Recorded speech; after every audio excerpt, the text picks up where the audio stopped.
Okay, so here we go. So we have this setting here at 24. Let's say change that to 24 and 10.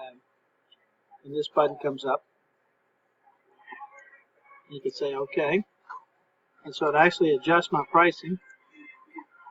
So it's 335 and everything's calculated. Like it recalculated that one time.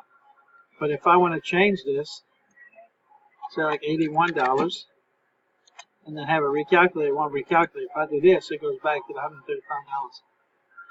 And so it needs to be where here's the $81 on the bottom and the 335 is up here.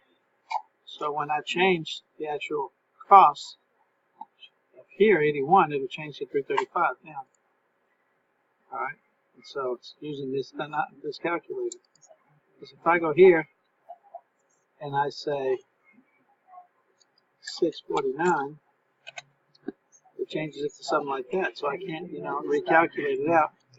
If I go here and say it's 24, this comes up and says OK, and it goes back and it fixes everything in line. So I guess it's doing it, but it's taking two different steps. So if we could do it all at one time, that would be nice if it was here some kind of way where the prices were reversed.